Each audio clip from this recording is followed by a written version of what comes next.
De quoi est capable une meilleure amie? L'affaire Ischel van de Velde. Parfois, le désir d'essayer quelque chose de nouveau, qui va au-delà des règles habituelles, peut avoir de graves conséquences. Certaines personnes sont si désireuses d'expérimenter qu'elles oublient de tout réfléchir soigneusement. Malheureusement, une telle imprudence peut conduire à une issue irréversible, comme le montre cette histoire. Ischel van de Velde est né le 21 juillet 1991 dans la ville néerlandaise de Terneuzen. Elle a grandi avec son jeune frère dans un camping appartenant à ses parents. Quand Ischel était très jeune, ses parents se sont séparés, mais elle a réussi à maintenir une relation chaleureuse avec les deux. Le destin a mis Ischel à l'épreuve dès les premiers jours.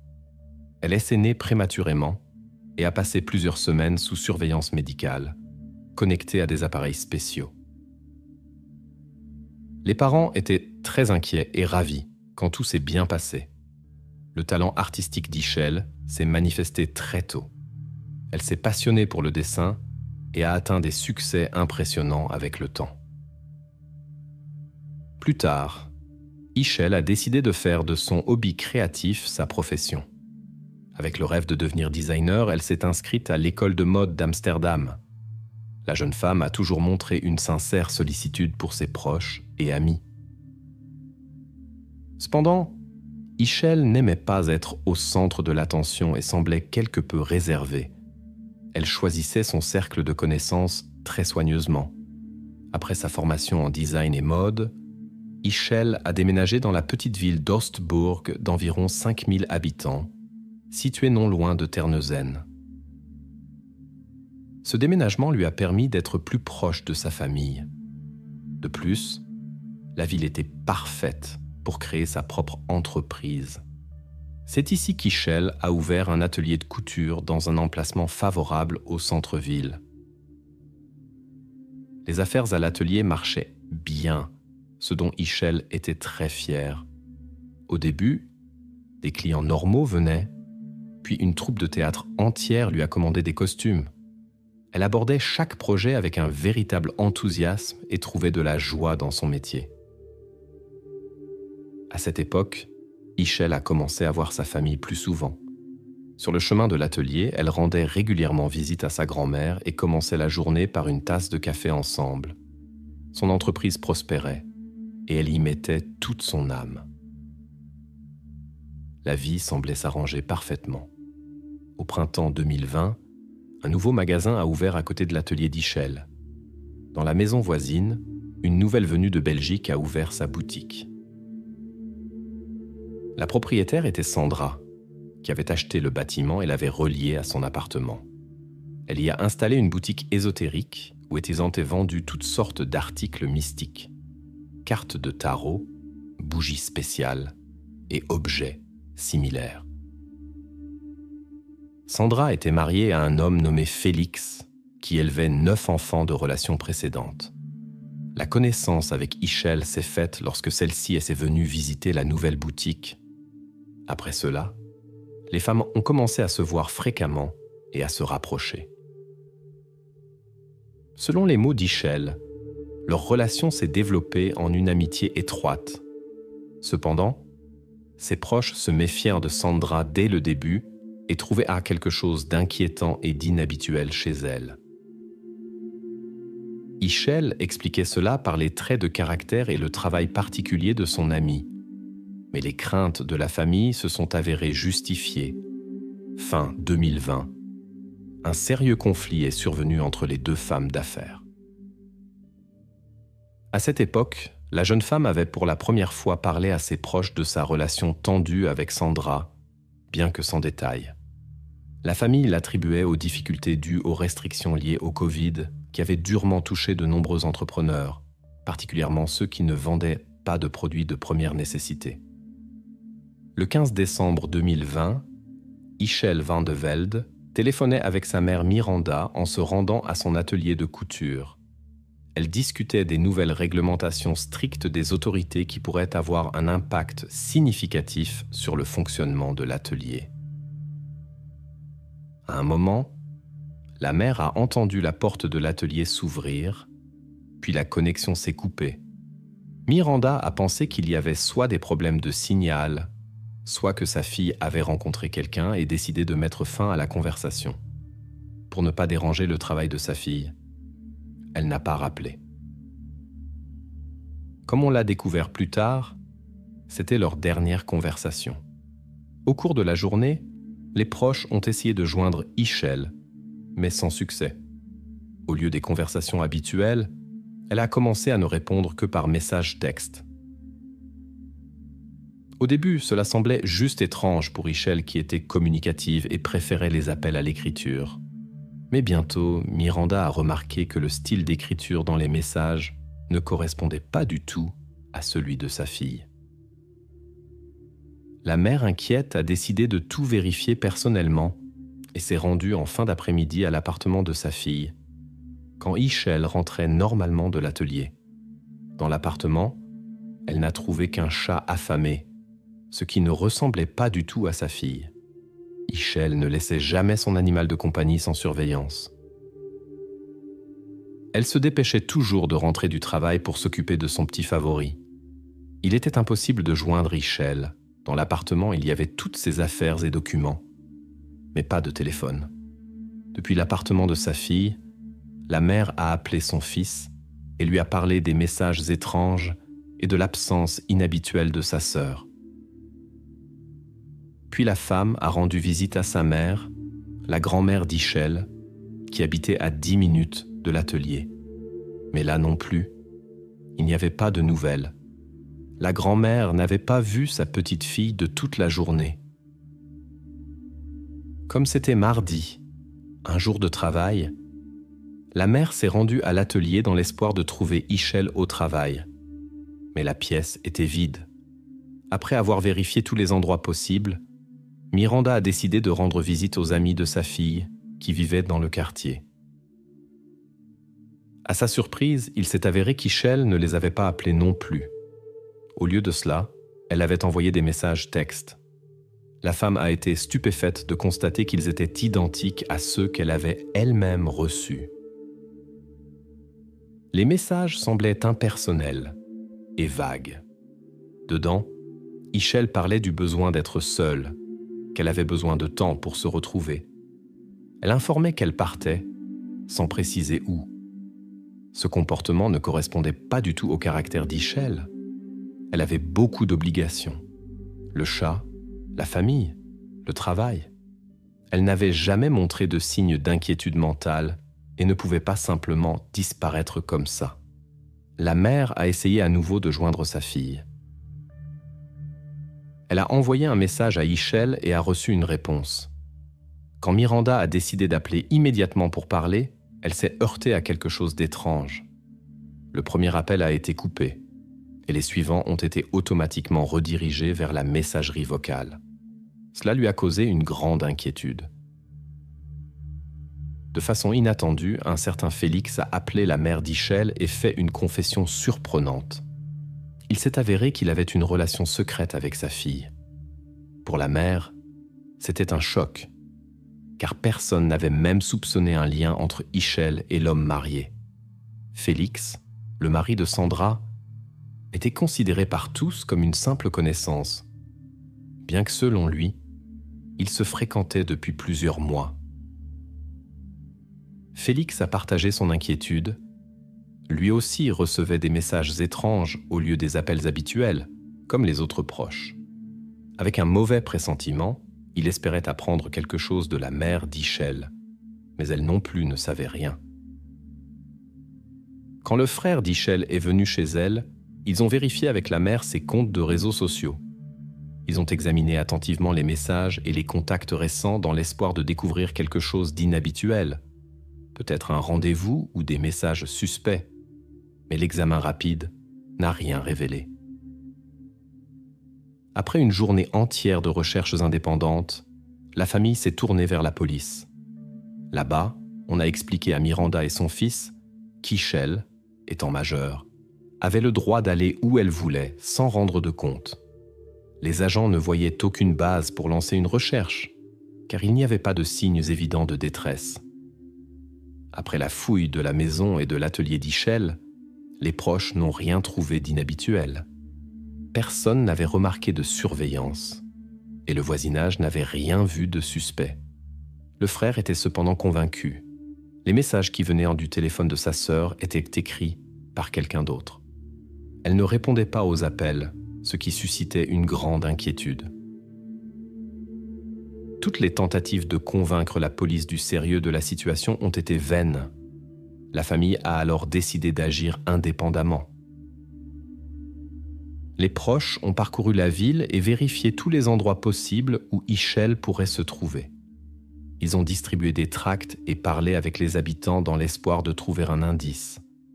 Mais la recherche est restée infructueuse. La famille est retournée au poste de police et a souligné les circonstances étranges de la disparition. Apparemment, ils ont réussi à convaincre la police que le téléphone de la disparue était utilisé par une personne étrangère. Bien que les forces de l'ordre aient promis d'ouvrir une enquête, aucune mesure concrète n'a suivi. Ils continuaient à penser qu'il n'y avait pas lieu de s'inquiéter et que la jeune femme réapparaîtrait bientôt. Le 1er janvier 2021, les proches de la jeune Ischel, âgée de 29 ans, se sont tournés vers le public via les réseaux sociaux et ont essayé d'impliquer le plus de personnes possible dans la recherche. Parmi les aidants se trouvait Sandra, dont le magasin était situé près de l'atelier d'Ischel. Elle participait activement à la recherche et diffusait des informations sur Internet pour trouver d'éventuels témoins. Au début, les proches d'Ischel ne connaissaient pas les détails des désaccords entre les femmes. Sandra évitait ce sujet, particulièrement quand il s'agissait des possibles relations de son mari Félix avec d'autres. L'homme était visiblement troublé par la situation. En parlant avec les proches de la disparue, il a partagé l'histoire de la relation compliquée entre lui, Ischel et Sandra. Cette information a immédiatement attiré l'attention des proches. Ils espéraient que ces informations amèneraient les forces de l'ordre à montrer plus d'intérêt pour l'affaire. La mère et le frère ont décidé de rendre visite à Sandra dans son magasin pour une conversation sérieuse. Elle a affirmé ne rien savoir sur l'endroit où se trouvait Ischel. Après quelques persuasions, Sandra a permis une fouille du magasin. Les proches ont examiné chaque recoin soigneusement dans l'espoir de trouver quelque chose appartenant à Ischel. Ils s'intéressaient particulièrement à son téléphone portable. Sur l'une des armoires, le frère a remarqué un appareil similaire, mais son appartenance ne pouvait pas être établie avec certitude. En essayant d'appeler, il s'est avéré que la carte avait été changée. Quand Sandra a remarqué leur intérêt pour la découverte, elle leur a demandé de quitter le magasin. Ce comportement a éveillé les soupçons. La propriétaire du magasin cachait manifestement quelque chose. Les proches se sont précipités à la police, et cette fois, les enquêteurs ont accordé une attention particulière à l'information. L'enquête s'est intensifiée. Des maîtres chiens avec des chiens de service ont été ajoutés à la recherche. D'abord, ils ont examiné l'atelier d'Ischel, puis les chiens ont montré un intérêt particulier pour le magasin ésotérique de Sandra. La recherche s'est ensuite déplacée vers la promenade du bord de l'eau, où Ischel passait souvent du temps. Les chiens tiraient avec insistance vers l'eau. Il a été décidé de poursuivre la recherche avec un bateau et un équipement spécial pour examiner le fond. Les recherches ont duré toute la journée, mais même le soir, il n'y avait pas de résultat. Bien que les chiens de recherche n'aient qu'à montrer un intérêt particulier pour l'eau et soient souvent entrés dans l'eau. Cela a renforcé la suspicion que des indices importants pourraient être sous l'eau. Le lendemain, une équipe de plongeurs a été appelée pour examiner le fond. Après un examen approfondi, les experts ont conclu que l'eau était trop peu profonde et qu'il n'y avait rien d'essentiel à y trouver. Ils ont expliqué la réaction des chiens par d'éventuelles odeurs résiduelles et ont supposé que, s'il y avait eu quelque chose ici, il fallait chercher plus loin le long du canal. Étant donné la taille d'Ischel de près de 180 cm, il aurait été difficile de cacher des traces dans un tel endroit. N'ayant trouvé aucun indice, les enquêteurs ont élargi la zone de recherche. De façon inattendue, un représentant des forces de l'ordre a rendu visite à la famille Van de Velde avec des nouvelles surprenantes concernant Ischel. Selon ses dires, la jeune femme avait été arrêtée lors d'une rave party et conduite au poste. Elle était apparemment dans un état confus et montrait un comportement agressif. Les proches doutaient qu'Ischel, âgé de 29 ans, puisse se comporter ainsi, mais ont décidé de vérifier cette information. L'espoir est né que la disparue était vivante et en bonne santé et qu'elle s'était simplement retrouvée dans une situation désagréable. Mais bientôt, il s'est avéré qu'il y avait une erreur. Il s'agissait d'une toute autre jeune femme. Après ce malentendu, les autorités ont interdit à la famille de mener leurs propres enquêtes et ont annoncé le début d'une recherche officielle approfondie. Ischel Van de Velde a été officiellement inscrite sur la liste des personnes disparues. Jusqu'au 9 février 2021, Ischel n'était pas réapparue depuis près de 2 mois. Les autorités ont commencé à examiner minutieusement son atelier, puis ont étendu la zone de recherche. Elles ont pris au sérieux les soupçons de la famille Van de Velde concernant Sandra. Elle a attiré une attention particulière des enquêteurs en raison de son comportement inhabituel et des motifs possibles d'actes illégaux. Les agents ont décidé de vérifier sa boutique et son appartement. Le soir même, Sandra a été invitée au poste pour un entretien. Lors de la conversation avec les enquêteurs, des incohérences sont rapidement apparues dans son histoire. Selon Sandra, elle avait rencontré Ischel le 14 décembre, un jour avant sa disparition, et le 15, elle n'était pas venue à la boutique. Cependant, ils ont trouvé dans le téléphone de Sandra un enregistrement vidéo fait précisément le 15 décembre. Sur l'enregistrement, on pouvait voir la main d'Ischel et son téléphone en train d'entrer le mot de passe. Cela contredisait clairement la déclaration de Sandra. Les enquêteurs ont supposé que la vidéo avait été prise intentionnellement.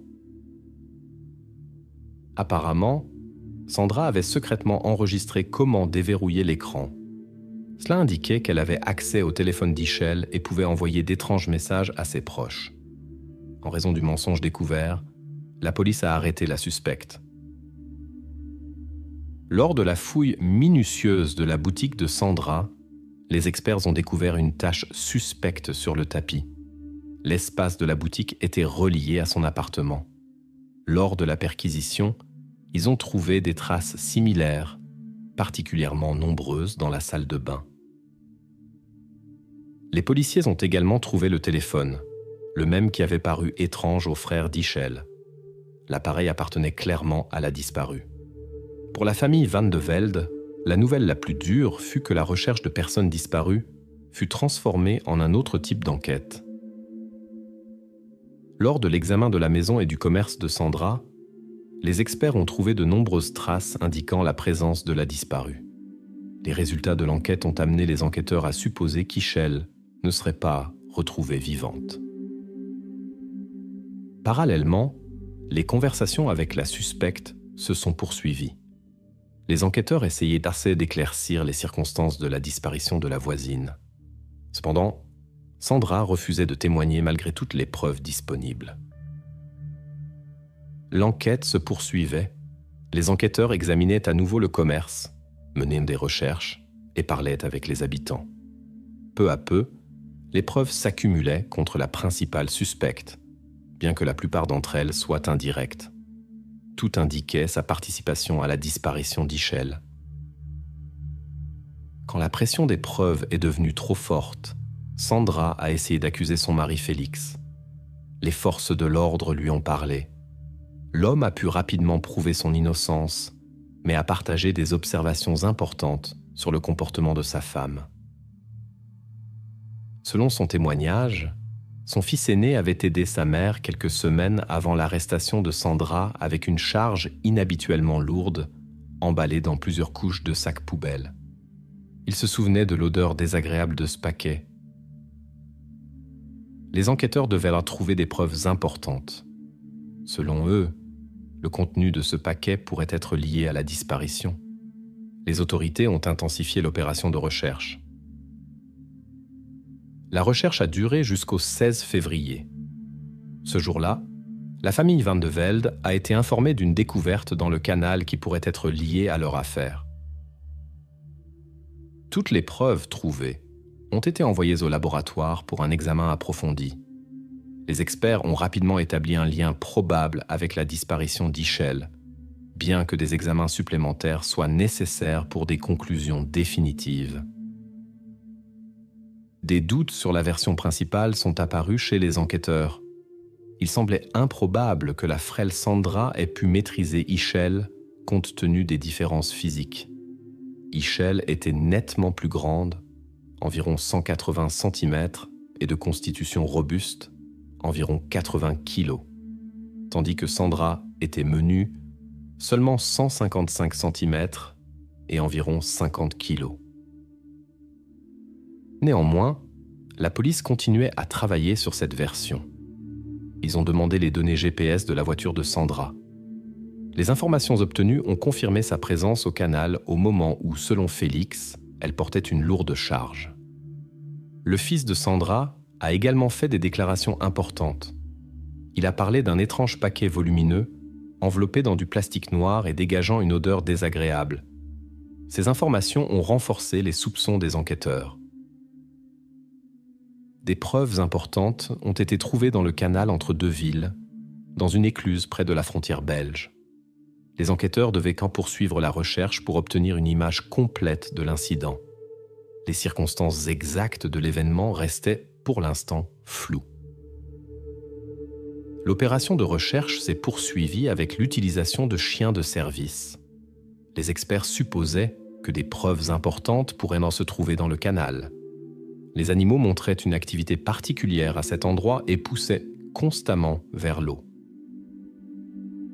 Grâce au flair aiguisé des chiens, la recherche a donné des résultats.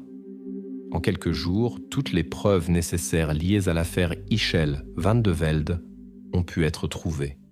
La famille attendait maintenant les résultats de l'enquête pour pouvoir effectuer la cérémonie d'adieu.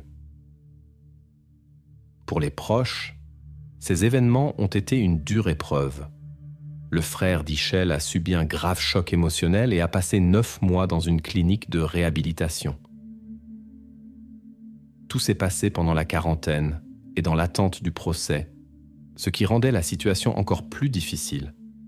L'enquête a révélé qu'Ischel était resté un moment dans la boutique de Sandra après l'incident.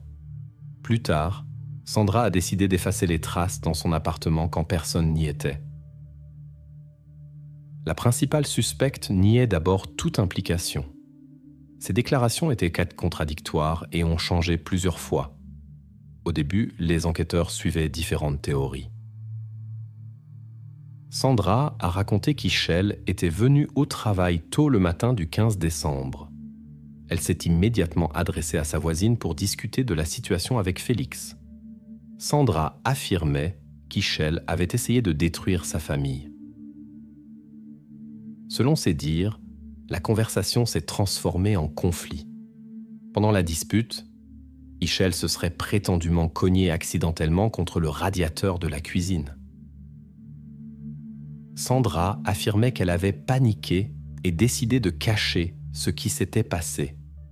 Par peur des conséquences, elle a plus tard tout sorti de la ville. Les enquêteurs doutaient cependant de la crédibilité de cette version.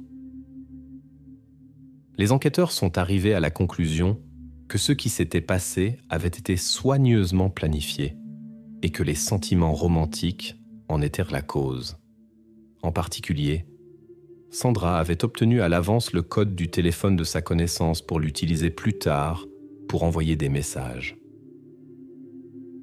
Elle avait même enregistré une vidéo de ce moment qui est plus tard devenue une preuve importante. Plus tard, des voisins se sont manifestés, rapportant des bruits étranges et des pleurs féminins provenant de la boutique de Sandra.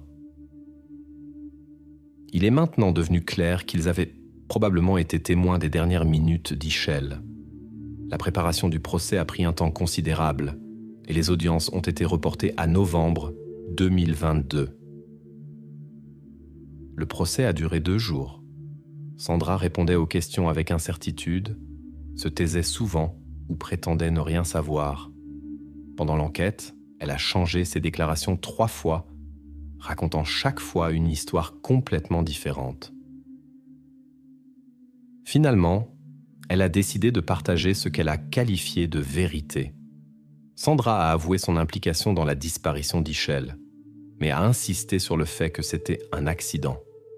Comme les enquêteurs l'avaient suspecté, la raison était un conflit concernant Félix. Les proches connaissaient ses sentiments, qui étaient apparus bien avant l'incident, mais ne soupçonnaient rien de la liaison avec l'homme marié, ni des conséquences que cela aurait. Ichel était une personne réservée et partageait rarement les détails de sa vie privée. Il était évident que quelque chose la troublait, mais elle préférait résoudre ses problèmes elle-même. Selon Sandra, elle s'entendait Hans bien rapidement, et Ichel est devenu partie de son cercle d'amis. Avec le temps, un lien particulier s'est développé entre Ichel et Félix, le mari de Sandra. Quand Sandra a appris leur relation, elle est entrée dans une rage. Elle a insisté pour que cette relation prenne fin. Le 15 décembre, Ichel a décidé de discuter à nouveau de la situation avec Félix. La conversation n'a pas suivi le plan dès le début. Selon Sandra, il y a eu une petite altercation. Ichel l'a poussée, ce qui a fait tomber Sandra. Dans un accès de colère, elle s'est relevée et a poussé Ichel, qui, selon sa version, est malheureusement tombé près du radiateur. Alors que le début de l'histoire semblait crédible, la dernière partie concernant l'accident a éveillé des doutes chez les enquêteurs. La version de l'accusation supposait un déroulement différent des événements, impliquant l'utilisation d'un objet. De plus, c'était déjà la 4e version des événements de Sandra, ce qui minait sa crédibilité. La défense a tenté de souligner que Sandra était physiquement plus faible qu'Ichel et n'aurait pas pu avoir le dessus dans une confrontation. Cependant, l'absence de preuves importantes a rendu difficile la vérification de ces affirmations. Lors du procès, un témoin important a témoigné qui avait visité l'atelier d'Ichel le 15 décembre. À la surprise du client, Sandra est apparue à la place de l'employé principal. Elle a remis l'article commandé au client. À ce moment-là, la femme a entendu des bruits étranges venant de la direction de la cabine d'essayage. Cela a attiré son attention. Sandra s'est excusée, est partie brièvement, et à son retour, il n'y avait plus de bruits étrangers. Cependant, ce qui était encore plus inhabituel, c'est que Sandra a soudainement partagé des pensées étranges avec le client inconnu. Elle a commencé soudainement à parler du fait qu'elle envisageait l'incarcération car elle craignait ses actions envers les autres. Cette déclaration semblait si déplacée que la visiteuse l'a simplement ignorée et a quitté le magasin. Plus tard, un enregistrement vidéo de la main d'Ichel est devenu une preuve importante pour l'enquête. Il s'est avéré que Sandra avait secrètement enregistré cette vidéo pour obtenir l'accès au téléphone. Les enquêteurs ont conclu que l'incident avait été planifié à l'avance. Il y avait des raisons de croire qu'Ichel avait été retenu contre sa volonté pendant un certain temps. Les traces trouvées indiquaient que ses mouvements avaient été restreints, peut-être en utilisant une chaise. L'état des preuves ne permettait pas une reconstitution complète de tous les détails de l'incident. Les experts ont découvert des signes indiquant qu'Ichel avait subi des étranglements. Selon les enquêteurs, c'est ainsi que Sandra a mis son plan à exécution, bien qu'Ichel montra encore des signes de vie après la blessure à la tête. Sandra, une femme d'âge moyen, a été reconnue coupable d'un incident du 1er degré. Elle a été condamnée à 18 ans de prison.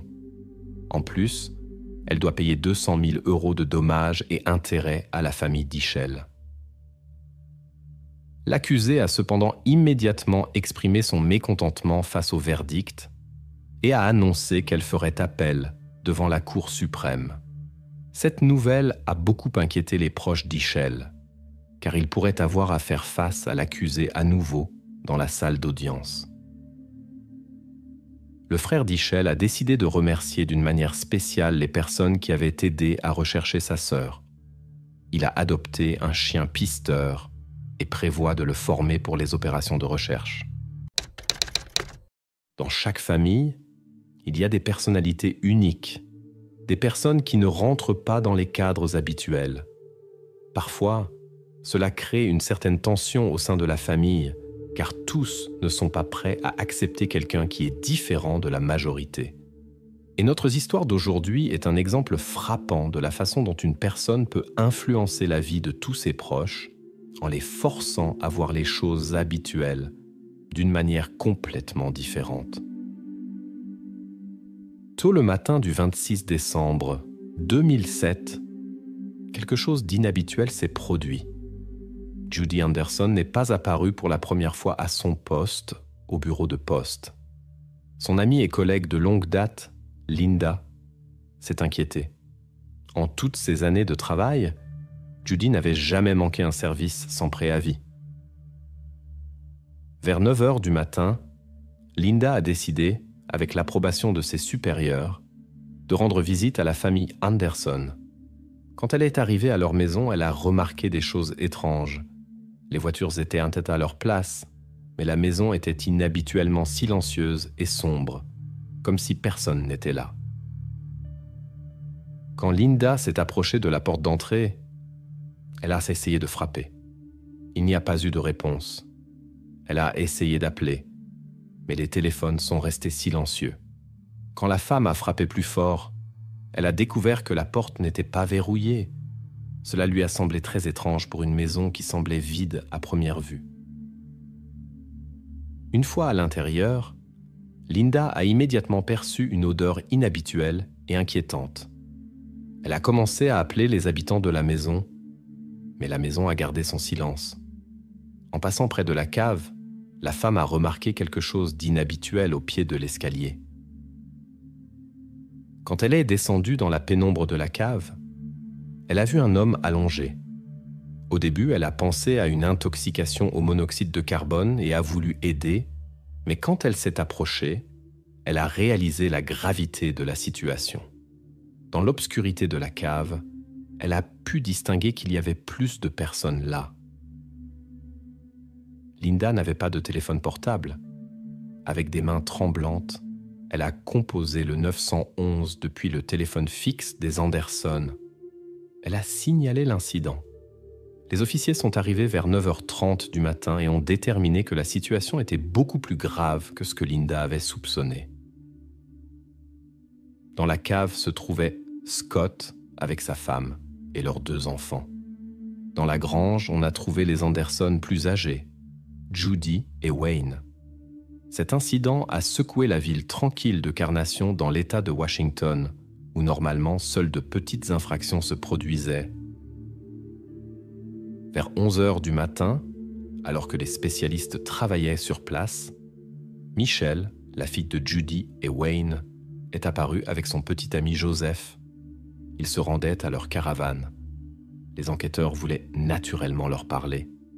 Les enquêteurs sont immédiatement devenus méfiants en raison du comportement inhabituel des jeunes gens. Le terrain de la ferme était bouclé par les forces de l'ordre, ce qui indiquait un incident grave. Du ruban de délimitation était visible partout, mais curieusement, ni Michel ni son compagnon Joseph ne montraient d'inquiétude. Ils ne posaient aucune question sur les événements survenus sur la propriété des parents et ne montraient aucun intérêt pour le sort de leurs proches, comme si tout cela ne les concernait pas. Ce comportement inhabituel a rendu les enquêteurs méfiants. Michel et Joseph, tous deux âgés de 29 ans, ont été invités au poste pour interrogatoire, où il a été décidé de les interroger séparément. Michel s'est montrée provocante et sûre d'elle dès les premières minutes de la conversation. Selon sa version, Elle et Joseph étaient partis pour Las Vegas le 24 décembre pour se marier. C'est pourquoi ils n'étaient pas à la maison pendant le moment critique. Elle a affirmé qu'il ne savait rien des événements. Cependant, le couple n'avait ni alliance ni document de mariage. Michel a expliqué cela en disant qu'il s'était perdu, n'avait pas pu atteindre Las Vegas et avait décidé de faire demi-tour. À leur retour, dit-elle, ils ont trouvé la police. Joseph, quant à lui, semblait visiblement perturbé et n'a bientôt plus supporté la tension. Il a été le premier à avouer l'acte et a montré un sincère remords. Joseph n'a pas pu retenir ses larmes et s'est décrit comme une personne horrible. Michel a résisté plus longtemps, mais a plus tard également admis sa participation à l'incident. Le couple a accepté d'aider dans l'enquête. Le plus important était de trouver des preuves significatives. Les jeunes gens ont montré l'endroit où ils avaient caché 2 objets liés au crime. Après l'incident, ils avaient éliminé les preuves en les jetant dans la rivière qui coulait près de la ville. Le couple a conduit les enquêteurs à l'endroit exact et les recherches ont commencé. Une équipe de plongeurs a trouvé des preuves matérielles importantes qui ont ensuite été envoyées pour analyse. L'expertise a confirmé le lien entre ce qui a été trouvé et l'incident où 6 personnes ont été blessées. L'histoire de cette famille a commencé bien avant la tragédie. Wayne Anderson, 60 ans, travaillait comme ingénieur chez Boeing. Il a grandi dans une ferme, dans une famille complète. Wayne se distinguait par sa détermination, aspirait à une bonne éducation et une carrière réussie. Ses rêves ont commencé à se réaliser assez rapidement. Wayne travaillait dur et ne négligeait pas sa vie personnelle. La première relation s'est avérée infructueuse et s'est terminée rapidement. Puis Judy est entrée dans sa vie, qu'il considérait comme son âme sœur. Ensemble, ils ont fondé une famille merveilleuse dont ils étaient tous deux sincèrement fiers. Jusqu'en 2007, leur mariage durait déjà 31 ans. Les époux menaient une vie équilibrée dans leur ferme. Judy Anderson, 60 ans, travaillait à la poste. Depuis sa jeunesse, elle rêvait d'avoir une famille stable et des enfants. La rencontre avec Wayne l'a aidé à réaliser ses rêves. La maison des Anderson a toujours été un point d'attraction pour les voisins. On y organisait souvent des réunions festives et des barbecues. Décembre 2007 devait être une autre occasion de se réunir convivialement. En 3 décennies de mariage, la famille Anderson avait eu 3 enfants, Mary, Scott et Michel. L'aînée, Mary, s'était déjà établie à North Bend à cette époque. Elle vivait principalement concentrée sur son développement professionnel. À cette période, elle était malade et prévoyait de rendre visite à sa famille plus tard, quand elle irait mieux. L'enfant du milieu, Scott, âgé de 32 ans, avait fondé une famille stable avec Erika, âgée de 30 ans. Ils élevaient 2 enfants, Olivia, 5 ans, et Nathan, 3 ans. Scott habitait à une demi-heure de la maison familiale et conjuguait avec succès sa carrière d'ouvrier du bâtiment avec son rôle de père attentionné, tandis qu'Erika rendait leur foyer confortable. La plus jeune, Michel, 29 ans, s'est toujours démarquée par son caractère particulier.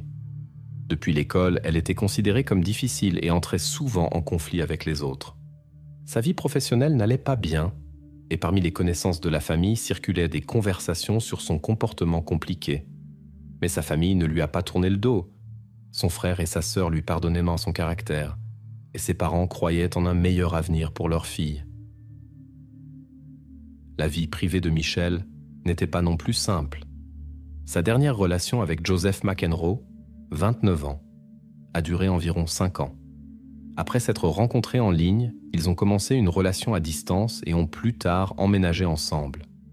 En raison d'un manque d'éducation et d'un revenu instable, le couple a dû vivre dans une caravane. C'était leur seule option de logement abordable en 2004. Les voisins ont remarqué le comportement inhabituel du couple. Ils quittaient rarement leur caravane et évitèrent les contacts. Même une simple conversation semblait leur causer de l'inconfort. La moindre chose, comme une voiture mal garée près de leur maison, pouvait déclencher une réaction violente. Les crises émotionnelles de Michelle étaient particulièrement inquiétantes pour l'entourage. Des témoins ont rapporté des cas où elle tombait dans un état de forte agitation sans raison apparente et se calmait ensuite soudainement. Des connaissances lui ont conseillé de chercher l'aide professionnelle d'un expert en santé mentale. Michelle parlait constamment de sujets financiers dans ses relations avec les étrangers. Elle inventait des histoires compliquées sur la richesse familiale qu'elle ne pouvait prétendument pas utiliser pour diverses raisons. L'apparence extérieure du couple suscitait des sentiments mitigés chez les gens. Les gens les décrivaient comme des personnalités apathiques et négligées, sans ambition. Leur négligence extérieure et leur désordre amenaient souvent les autres à garder leur distance. Dans leur relation, Michelle occupait clairement la position dominante. Elle contrôlait complètement le comportement de Joseph et parlait même pour lui. Elle se présentait comme quelqu'un de spécial par rapport à la famille Anderson et soulignait constamment son exceptionnalité malgré son mode de vie actuel. Ce comportement créait des tensions dans les relations familiales. Michelle fantasmait sur la richesse des Anderson ou parlait de son enfance difficile. Elle décrivait de manière vivante comment son père exerçait la violence dès son plus jeune âge et sa mère exerçait une pression psychologique. Elle affirmait avoir quitté la maison familiale parce qu'elle ne pouvait pas y rester et avait commencé une vie indépendante. C'est ainsi qu'elle et Joseph se sont retrouvés dans la caravane. Malgré les relations difficiles, les voisins remarquaient régulièrement comment Judy rendait visite à sa fille chaque mois. La mère apportait toujours beaucoup de nourriture et essayait d'aider sa fille. Le comportement de la femme était aimable et calme, ce qui ne correspondait pas du tout aux histoires de Michelle sur son enfance difficile. En réponse, la fille montrait souvent un manque de respect et élevait la voix, malgré les soins de sa mère.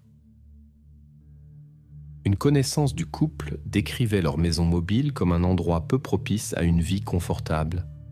La caravane était dans un état déplorable, mobilier minimal, appareils non fonctionnels, fenêtres endommagées avec des réparations provisoires.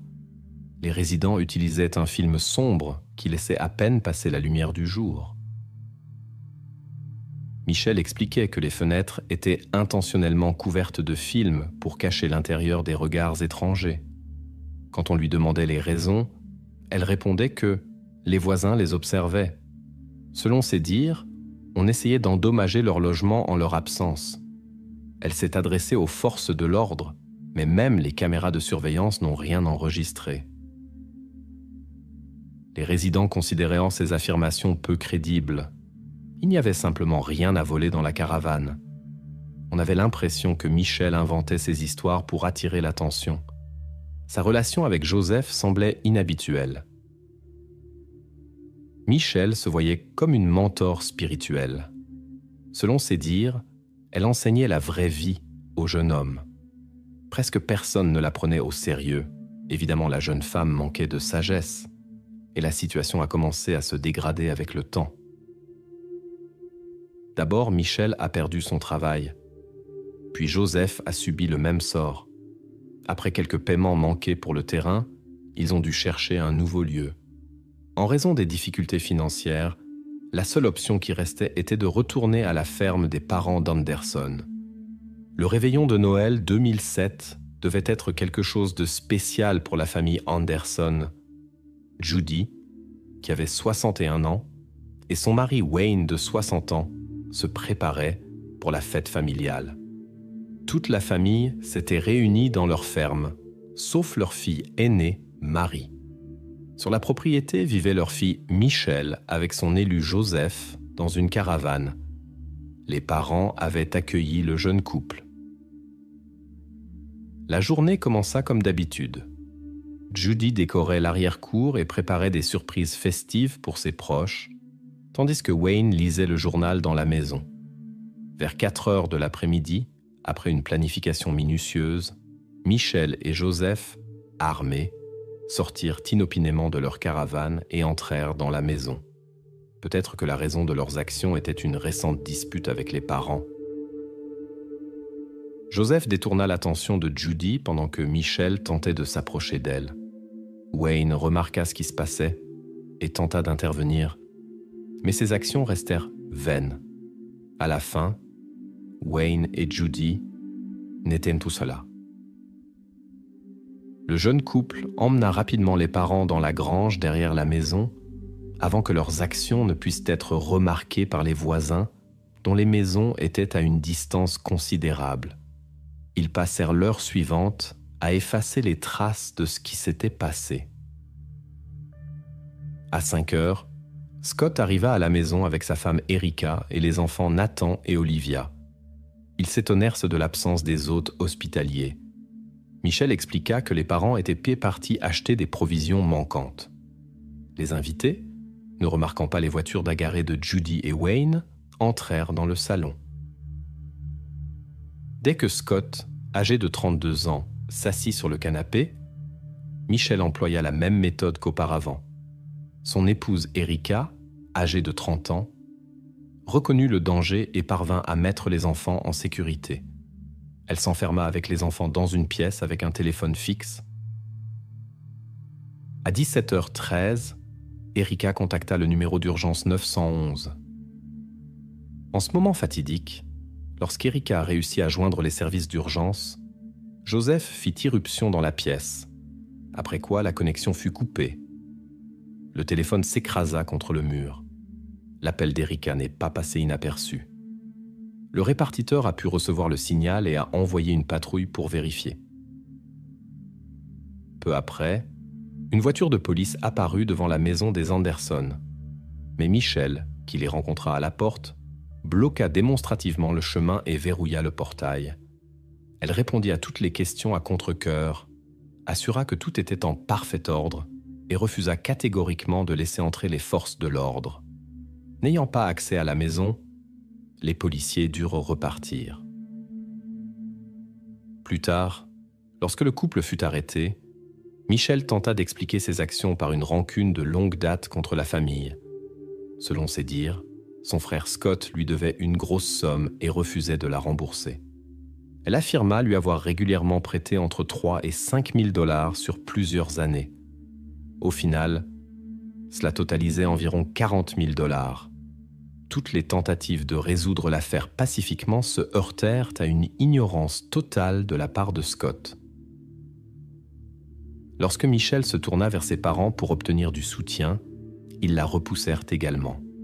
Cela engendra en elle une profonde rancœur. De plus, elle rapporta des années d'oppression de la part de son père, et sa mère aurait récemment commencé à réclamer des frais de stationnement pour la caravane sur le terrain de la ferme familiale. Michel était indigné par l'exigence de payer pour vivre dans sa propre caravane sur la propriété de ses parents. Mais personne ne crut ses paroles. Tous les proches du couple savaient très bien que Joseph et Michel ne disposaient tout simplement pas de tels moyens pour prêter entre 3 et 5 000 $ aux frères qui avaient de bons revenus et n'avaient pas besoin de prêts. L'histoire de la dette de 40 000 $ semblait extrêmement invraisemblable. Personne ne croyait non plus que les parents, qui connaissant les difficultés financières du couple, exigeraient un loyer. La famille Anderson était connue pour son hospitalité. Ils accueillaient volontiers Michel et son élu, les aidaient avec de la nourriture et ne demandaient jamais d'argent pour cela. Pendant les interrogatoires, Michel, âgé de 29 ans, changeait constamment ses déclarations et essayait chaque fois de se présenter comme une victime. Elle a finalement avoué que la raison de ses actions était la jalousie envers son frère, son bien-être familial et ses succès professionnels. Elle avait également une attitude négative envers ses parents. lorsque les enquêteurs ont interrogé sur les neveux qui ne pouvaient pas comprendre ce qui s'était passé et n'étaient pas responsables de la paresse du couple, Michel a décrit ses actions comme un acte de bienveillance. Selon ses paroles, elle ne voulait pas que les enfants grandissent dans un monde où ils resteraient sans parents dès leur plus jeune âge. Elle a également mentionné qu'elle était dérangée par les pleurs des petits qui ont été témoins de l'incident. Dans de nombreuses interviews, Michel racontait volontiers des histoires sur la façon dont elle était humiliée par ses parents. À chaque fois, ses récits devenaient plus colorés. La confession du couple dans l'enregistrement vidéo a duré plus de 2 heures. Ils ont décrit en détail leurs actions et leurs séquences. Le 28 décembre 2007, Michel Anderson et Joseph McEnroe ont été inculpés dans 6 cas avec circonstances aggravantes. Malgré l'aveu, le procès s'est prolongé. Après 10 mois, en octobre 2008, le procureur du district a décidé de demander la peine maximale pour les 2 accusés, qui étaient alors en vigueur dans l'État. Compte tenu des circonstances de l'affaire, il semblait que les jurés soutiendraient une telle décision pour les 2, mais le gouverneur de l'État de Washington s'y est opposé. À la recherche d'attention médiatique, Michel a déclaré dans une interview qu'elle préférerait la peine maximale, considérant que la détention derrière les barreaux était une punition plus sévère. Cependant, son souhait n'a pas été pris en compte. Le tribunal a condamné les 2 à 6 peines de prison à perpétuité sans possibilité de libération conditionnelle. Après le changement de gouverneur, la question de la peine maximale a été soulevée à nouveau. Le 5 septembre 2013, la Cour suprême de l'État de Washington a annulé la décision précédente. Un nouveau procès a commencé. Michel a pris peur et s'est immédiatement distancié de ses paroles précédentes concernant le désir de la peine maximale. En janvier 2015, Joseph McEnroe a comparu devant le tribunal. La défense a affirmé que leur client avait agi sous l'influence de Michel. Selon leurs paroles, elle manipulait le jeune homme et le montait contre ses proches. Il a également invoqué une maladie mentale, en raison de laquelle il était facilement influençable par les autres. La tante de Joseph a confirmé l'enfance difficile de son neveu et a parlé de la relation problématique avec sa mère.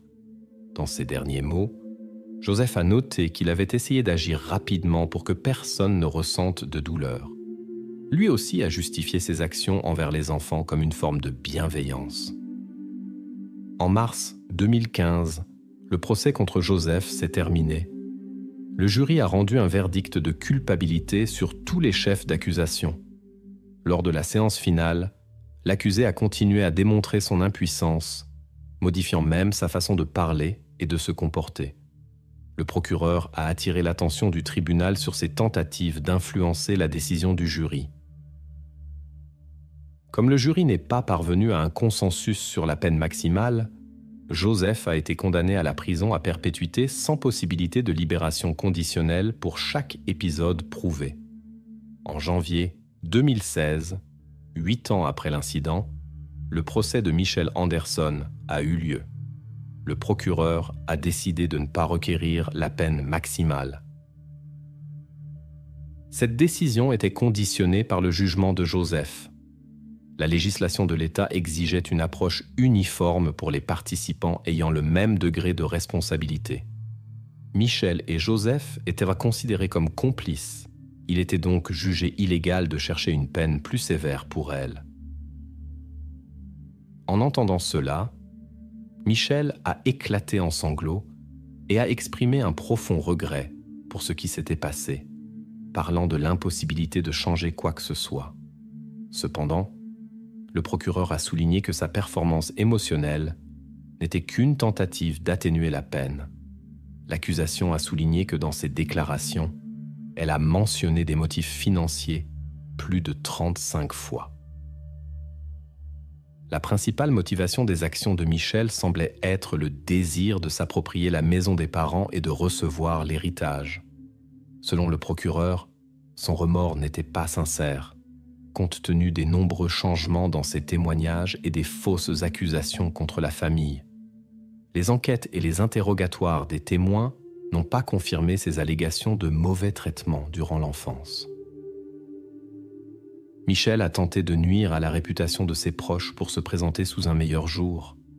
Elle a également présenté une nouvelle version de ses actions, affirmant qu'elle ressentait une aversion particulière pour Erika parce qu'elle lui aurait prétendument pris son frère. Cependant, les faits parlèrent d'une relation tendue entre elles depuis le début, ce qui réfutait également ces déclarations de l'accusé. L'histoire de Michelle a pris un tournant inattendu lors du procès. Le motif de son acte s'est révélé être un simple sentiment de jalousie. Pendant 5 semaines, le jury a entendu les témoignages de 38 témoins de l'accusation. Le procès ressemblait à bien des égards aux audiences précédentes dans l'affaire de son ami, qui avait déjà reçu sa sentence. Parmi les témoins importants figurait Mary, la sœur aînée de Michelle. Elle aurait dû être présente à la réunion de famille chez Judy et Wayne. Mais le destin en a décidé autrement. Elle est tombée malade avant Noël. Lors du procès, Mary a parlé en larmes de sa gratitude envers le hasard pour son absence ce soir-là. Plus tard, il s'est avéré que Michelle avait préparé son plan contre les membres de sa famille pendant environ 2 semaines. Les actions de l'accusé se sont révélées extrêmement irréfléchies. Ils n'ont pas pu cacher les preuves et les traces de leurs actes. L'histoire d'un mariage soudain à Las Vegas, inventé comme alibi, s'est effondrée dès la première vérification. Malgré son apparente repentance, la vraie nature de Michelle s'est révélée lorsqu'il est devenu clair que la sentence resterait inchangée. Il n'était pas question de libération anticipée. Elle a fait un scandale dans la salle d'audience, a crié sur le juge et a menacé de poursuites pour incompétence présumée des avocats. Michelle a même rédigé une demande officielle de libération pour chercher un défenseur privé. Après le rejet, elle a accusé le tribunal de violer ses droits constitutionnels et s'est montrée particulièrement agressive envers le juge. Actuellement, les 2 personnes impliquées dans l'affaire se trouvent dans des établissements pénitentiaires d'État. Le procès s'est révélé non seulement long et émotionnellement éprouvant, mais aussi coûteux financièrement. En raison de nombreux appels et de la résistance active de la défense, la bataille pour la révision de l'affaire s'est prolongée pendant des années, sans compter les dépenses pour le travail du bureau du shérif et du laboratoire criminalistique de l'État. Le procureur a dépensé environ 2 millions de dollars pour les 2 accusés. La défense de Joseph a coûté environ 5 millions et l'affaire Michelle a coûté encore plus. Les habitants de l'État, dont les impôts ont été versés dans le travail du système judiciaire, peuvent être rassurés. Ces personnes ne seront plus jamais parmi les citoyens respectueux de la loi. Un plan fou. L'affaire Susan Bailey. La quête d'indépendance peut parfois éloigner de la famille. Une telle situation devient souvent décisive, particulièrement lorsque des personnes mal intentionnées apparaissent.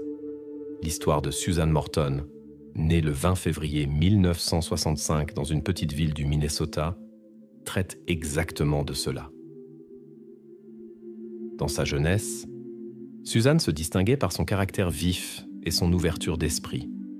Elle a grandi dans une grande famille avec 3 autres enfants, ce qui l'a aidée à développer ses compétences sociales. À l'école, elle s'est révélée être une élève capable, se distinguant par son tempérament calme et son sens des responsabilités, même pendant les années difficiles de l'adolescence. La famille a élevé Susan dans l'indépendance et le travail acharné. Après avoir obtenu son diplôme, elle s'est inscrite à l'université locale du Minnesota. Pour ne pas surcharger ses parents avec les frais de scolarité, elle a pris un emploi dans un magasin. La vie semblait s'améliorer, mais la jeune femme était déprimée par le temps maussade et le climat froid de son état natal. Elle rêvait de régions plus chaudes et décida de déménager après ses études. C'est ainsi que Susan est arrivée en Californie et a réalisé son rêve de longue date, Là-bas, elle a rapidement trouvé un travail dans le commerce et rencontré son futur mari. Le choix s'est porté sur Richard Bailey, militaire de profession, un homme au caractère calme et réfléchi. Le mariage a eu lieu en mars 1988. La famille s'inquiétait du choix de leur fille en raison de la profession de Richard, mais ils ont accepté sa décision en voyant sa conviction. Dans les années qui ont suivi, le couple a souvent changé de résidence en raison du service militaire du mari. Pendant que son mari était occupé par le service, Suzanne passait la plupart de ses journées seule à la maison. Ce mode de vie ne la rendait pas heureuse, mais Richard a promis de quitter le service après l'expiration de son contrat. En 1990, il a tenu parole et la famille est retournée en Californie. Dans leur nouveau lieu de vie, sont arrivés les changements tant attendus. Le couple a eu une fille, Jennifer. 4 ans plus tard, la famille s'est agrandie avec l'arrivée du fils David. Les époux ont décidé de se concentrer sur leur développement professionnel pour subvenir aux besoins de la famille. Suzanne a particulièrement réussi. Elle s'est bien adaptée au secteur commercial et c'est rapidement devenue la principale source de revenus de la famille. La carrière de Richard a été moins réussie, c'est pourquoi les époux ont décidé d'échanger leur rôle. Il a pris en charge la gestion de la maison pendant qu'elle développait sa carrière. Son emploi dans une entreprise de vêtements a été particulièrement réussi. En 1997, Suzanne a été promue directrice principale pour 3 États, Texas, Louisiane et Oklahoma. L'offre était trop tentante pour être refusée. Cependant, le nouveau poste nécessitait un déménagement. C'est ainsi que la famille Bailey est arrivée au Texas. Ils ont choisi la petite ville de Roanoke comme lieu de résidence. En 2000, ils y ont acheté une maison spacieuse avec 4 chambres, un salon et une salle de jeu séparées. La ville était assez petite, environ 10 000 habitants. L'endroit semblait idéal pour une vie de famille de tranquille. Pendant qu'elle s'adaptait à son nouvel environnement, Suzanne s'est liée d'amitié avec ses voisines, Kim et Cheryl, qui avaient également des enfants d'âge scolaire. Toutes les deux vivaient de l'autre côté de la rue, et bientôt les femmes passèrent souvent du temps ensemble. Les voisines se réunissaient souvent pour discuter des événements locaux.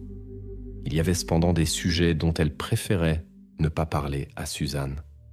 La fille de Kim a avoué un jour à sa mère qu'après les visites de Jennifer, la fille de Suzanne, divers objets et de l'argent disparaissaient. La famille a conclu que Jennifer était liée à la disparition des objets et a dû lui interdire les visites. Kim a cependant décidé de ne rien dire à Suzanne, estimant qu'elle était déjà assez stressée par le travail et qu'il ne fallait pas lui causer de soucis supplémentaires. Progressivement, les relations entre les voisines sont devenues plus froides. Au même moment, David, le fils de Suzanne, a commencé à avoir ses propres difficultés.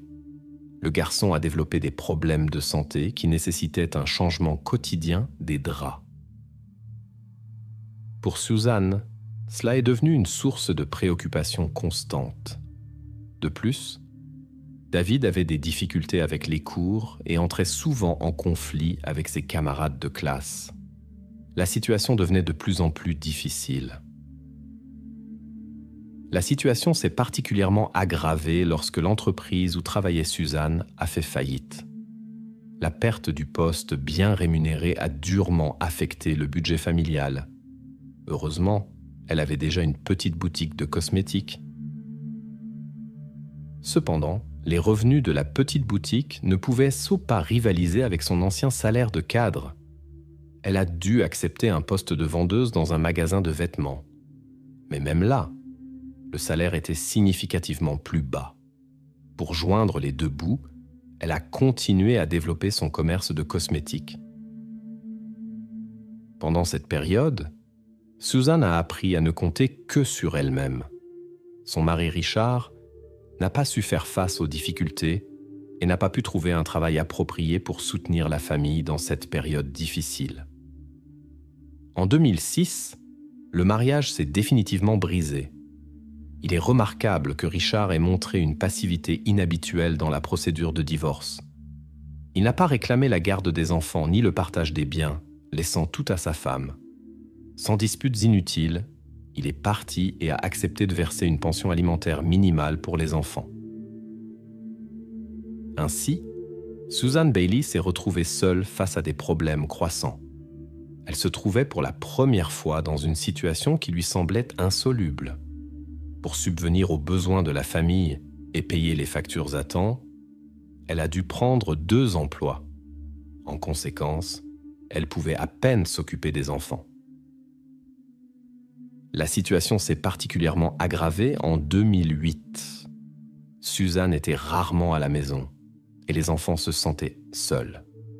David a commencé à avoir des problèmes à l'école. Il manquait les cours et a commencé à s'automutiler, probablement pour attirer l'attention de sa mère. Jennifer essayait de s'occuper de son petit frère, mais ce rôle la pesait. Elle voulait passer son temps comme une élève normale, ce qu'elle mentionnait souvent. À cette époque, elle a rencontré Paul Hanson, qui était un peu plus jeune qu'elle. Paul vivait avec sa famille dans un parc de mobile home et avait un caractère instable. L'histoire du jeune homme a commencé dans une famille difficile. C'est peut-être précisément ces circonstances qui ont attiré l'attention de Jennifer. Elle était touchée par son passé compliqué. Cependant, son élu se distinguait par un comportement très inhabituel. Paul parlait de 2 personnalités en lui, l'une qu'il appelait par son nom, l'autre Talas.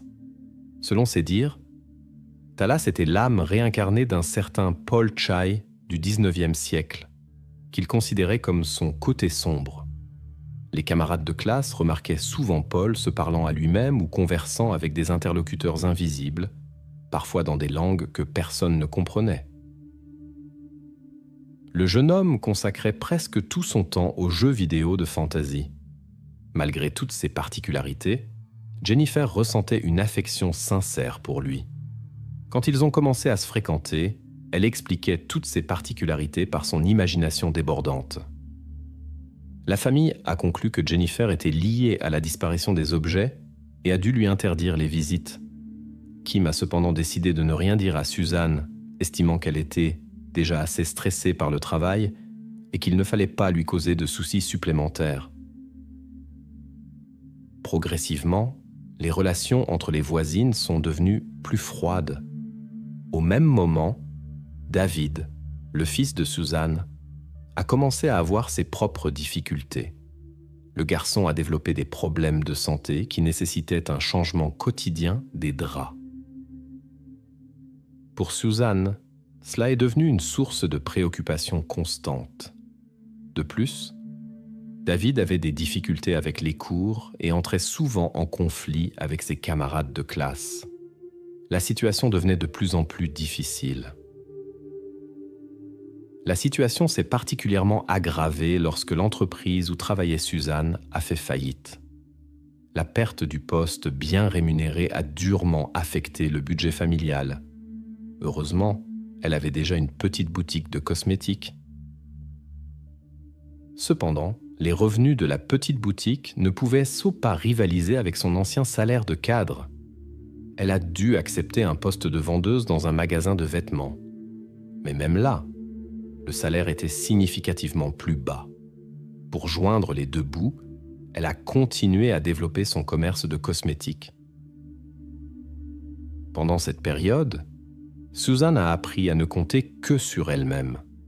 Son mari Richard n'a pas su faire face aux difficultés et n'a pas pu trouver un travail approprié pour soutenir la famille dans cette période difficile. En 2006, le mariage s'est définitivement brisé. Il est remarquable que Richard ait montré une passivité inhabituelle dans la procédure de divorce. Il n'a pas réclamé la garde des enfants ni le partage des biens, laissant tout à sa femme. Sans disputes inutiles, il est parti et a accepté de verser une pension alimentaire minimale pour les enfants. Ainsi, Susan Bailey s'est retrouvée seule face à des problèmes croissants. Elle se trouvait pour la première fois dans une situation qui lui semblait insoluble. Pour subvenir aux besoins de la famille et payer les factures à temps, elle a dû prendre 2 emplois. En conséquence, elle pouvait à peine s'occuper des enfants. La situation s'est particulièrement aggravée en 2008. Suzanne était rarement à la maison et les enfants se sentaient seuls. David a commencé à avoir des problèmes à l'école. Il manquait les cours et a commencé à s'automutiler, probablement pour attirer l'attention de sa mère. Jennifer essayait de s'occuper de son petit frère, mais ce rôle la pesait. Elle voulait passer son temps comme une élève normale, ce qu'elle mentionnait souvent. À cette époque, elle a rencontré Paul Hanson, qui était un peu plus jeune qu'elle. Paul vivait avec sa famille dans un parc de mobile home et avait un caractère instable. L'histoire du jeune homme a commencé dans une famille difficile. C'est peut-être précisément ces circonstances qui ont attiré l'attention de Jennifer. Elle était touchée par son passé compliqué. Cependant, son élu se distinguait par un comportement très inhabituel. Paul parlait de 2 personnalités en lui, l'une qu'il appelait par son nom, l'autre Talas. Selon ses dires, Talas était l'âme réincarnée d'un certain Paul Chai du 19e siècle, qu'il considérait comme son côté sombre.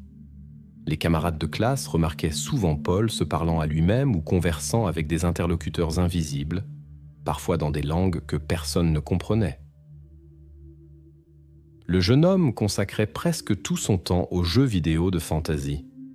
Malgré toutes ses particularités, Jennifer ressentait une affection sincère pour lui. Quand ils ont commencé à se fréquenter, elle expliquait toutes ses particularités par son imagination débordante. Suzanne, troublée, a décidé de contacter le restaurant où sa fille s'était censée travailler. Elle voulait découvrir la raison du retard de salaire et d'éventuelles violations du droit du travail. Ce qu'elle a appris a été un choc pour elle. Jennifer n'était pas venue travailler depuis 1 mois et demi. Il est devenu clair que la fille l'avait trompée tout ce temps, passant du temps avec son petit ami au lieu de travailler. Les problèmes ont continué le lendemain, lorsque la police a contacté Suzanne directement au travail. Il s'est avéré que des voisins inquiets avaient signalé le comportement étrange de David, qui était resté sans surveillance à la maison. À ce moment, Suzanne a réalisé qu'elle perdait son influence sur ses enfants, mais la situation semblait sans issue. La nécessité de travailler constamment ne laissait pas de temps pour la famille. Fin septembre, la situation n'a fait qu'empirer. La relation avec sa fille devenait de plus en plus difficile. Jennifer insistait pour que son petit ami et Mary Lee emménagent chez eux, justifiant cela par l'inconfort des déplacements constants pour les rencontres. La mère a catégoriquement refusé, craignant que cela n'aggrave la situation avec le comportement des jeunes. En réponse, Jennifer a commencé à agir dans le dos de sa mère, profitant de son absence constante. Elle a commencé à inviter secrètement Paul et Mary Lee dans la chambre d'amis où vivait autrefois le père. Suzanne ne soupçonnait même pas qu'il y avait des étrangers dans sa maison. Le groupe apparaissait dans la maison quand Suzanne était absente et se comportait comme s'ils étaient les maîtres des lieux.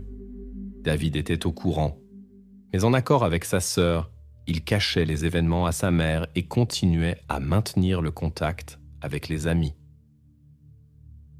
Avec le temps, le mécontentement des jeunes envers la génération plus âgée, qui selon eux limitait leur liberté, grandissait. Ils étaient particulièrement dérangés par la désapprobation des relations des filles avec Paul. Peu à peu, ils ont développé un plan pour se débarrasser de tous ceux qui se tenaient sur le chemin de leur bonheur. La mère, Jennifer, Mary Lee et même les parents de Paul. Le groupe discutait avec ardeur différentes possibilités pour mettre en œuvre leur projet. Pour Suzanne, ils envisagèrent des variantes avec des comprimés broyés ou un accident dans la salle de bain.